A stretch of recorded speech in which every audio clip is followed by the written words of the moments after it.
Something feels disturbingly off in the world right now. If you pause, if you look around with an honest gaze, you can sense it. A deep, unsettling current that permeates society, a subtle darkness that many choose to ignore. Sin isn't merely tolerated anymore, it's glorified. Churches proclaim blessings and prosperity, but certain messages have gone silent. Few mention the urgency of repentance, the unvarnished reality of heaven and hell, or the terrifying possibility of dying unprepared to face God. And so people roam about, confident that they understand salvation, never imagining that they could be heading straight toward destruction. The weight of this problem grows when entire congregations reduce the gospel to good feelings and comfortable routines.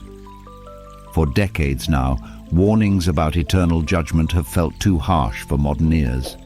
It is far easier to emphasize a God who only loves and never holds us accountable. But that selective approach to Scripture stifles its true power. The truth is, there is one forgotten verse in the Bible, one that exposes a sobering reality about who will actually suffer eternal punishment.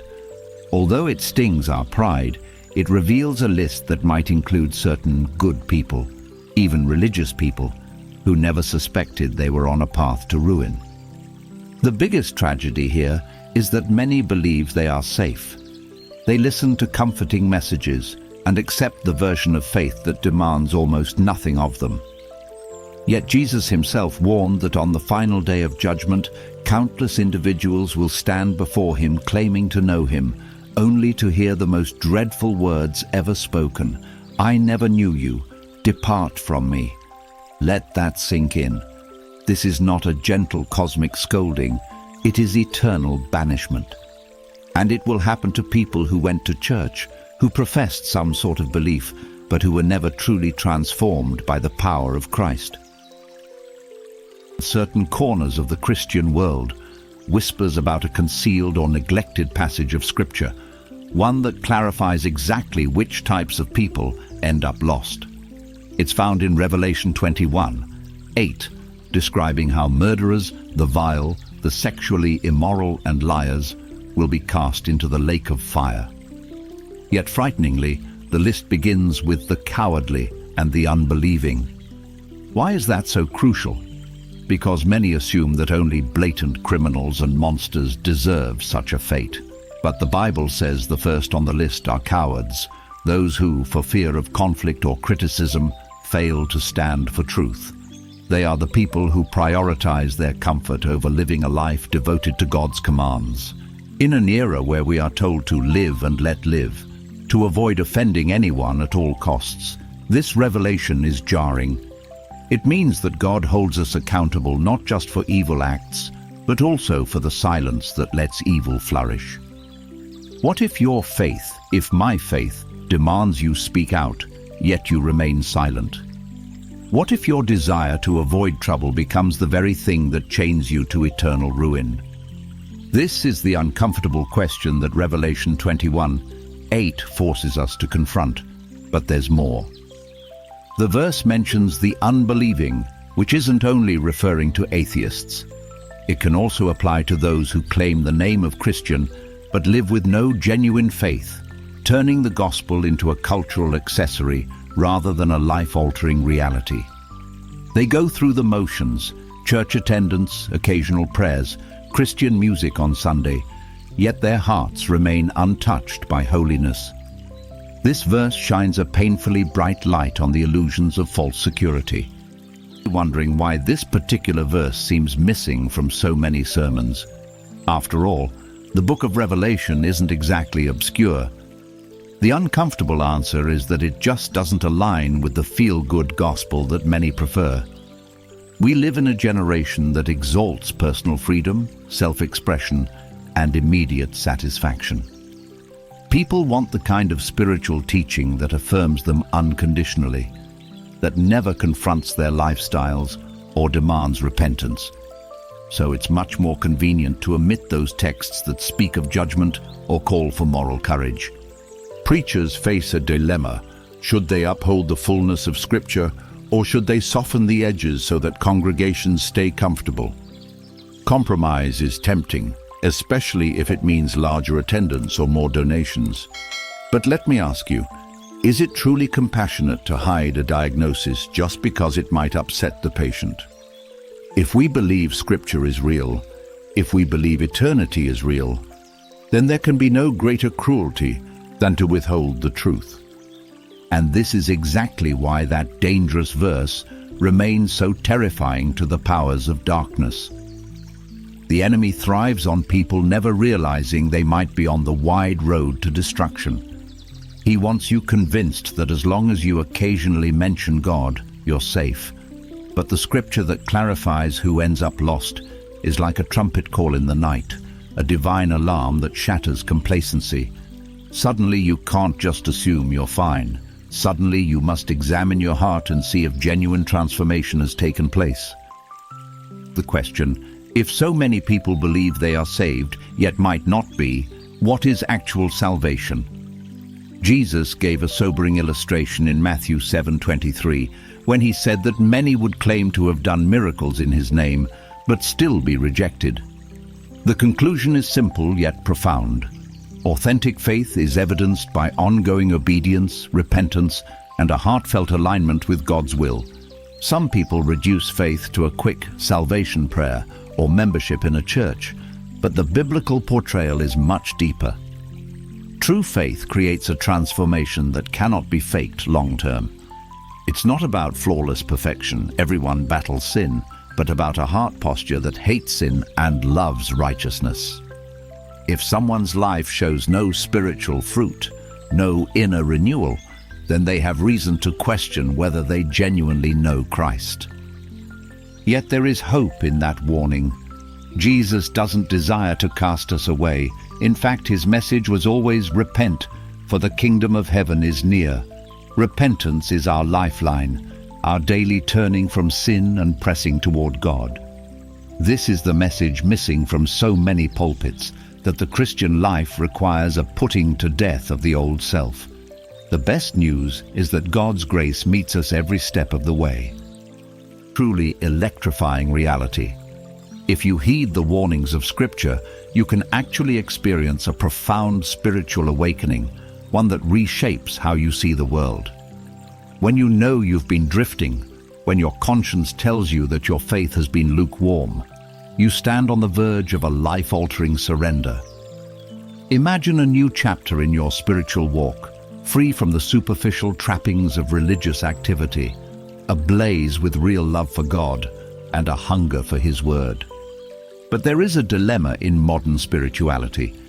Some have turned Christianity into a set of motivational speeches, ignoring the radical transformation that the gospel offers. We see it all around us, a cultural brand of Christianity that craves blessings but not the cross. It focuses on positive thinking but removes repentance, so the entire notion of bearing fruit disappears, replaced by a casual practice that rarely affects our daily living. What if the Holy Spirit is prompting us to abandon that shallow version of faith for something deeper, something that truly shapes our desires, ambitions, and future? When you open your heart to real repentance, the Holy Spirit doesn't just improve your habits. He revolutionizes your nature. Suddenly, things you once celebrated might appear empty, and the sins you once excused may now bother your conscience.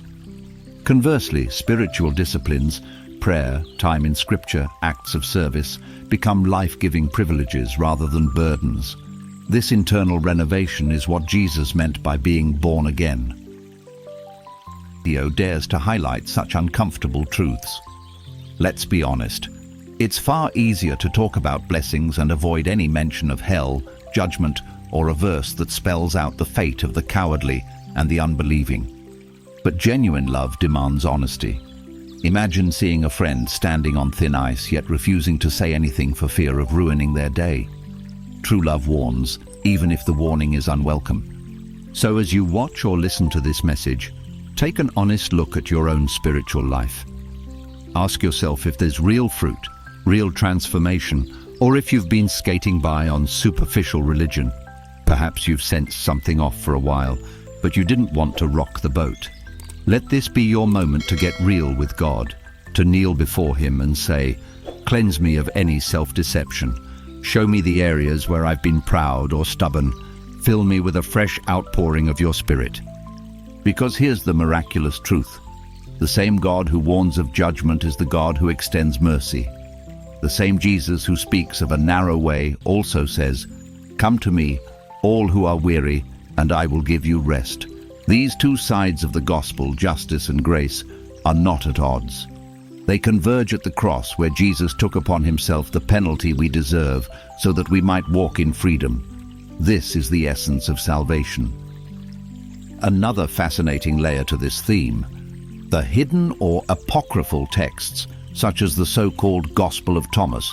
Certain verses from these texts occasionally surface online, generating excitement and controversy. But the reality is that early church councils determined which writings aligned with apostolic teaching and which did not. While some of these other texts contain poetic or philosophical statements, their canonicity is widely refuted in mainstream Christian theology. Yet in moments of spiritual seeking, many get intrigued by these sources, hoping for a new revelation or a secret teaching. But the truth is that genuine transformation is found in the revealed Word of God, Scripture that has been affirmed for centuries by believers who willingly faced persecution and death for its truth. So it isn't about chasing hidden gospels. It's about living by the revelation we already have, fully and courageously.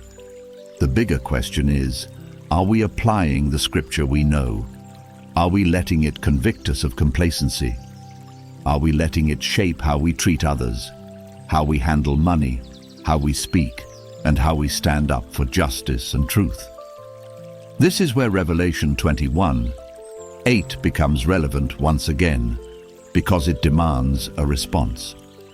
You cannot remain neutral or halfway obedient when confronted with the reality that even the timid and half-hearted can face eternal consequences. If you feel overwhelmed or defeated, remember that God's grace is astonishing. He specializes in redeeming broken lives. Look at David, an adulterer turned repentant king. Look at Paul, a persecutor of believers turned apostle to the Gentiles. Their stories remind us that no matter how grim your past, no matter how entangled you are in sin, repentance opens a door to freedom and restoration. That's precisely why the gospel is called good news. At the same time, don't underestimate the battle. We are in a spiritual war, not with mere flesh and blood, but with rulers and authorities in the unseen realm.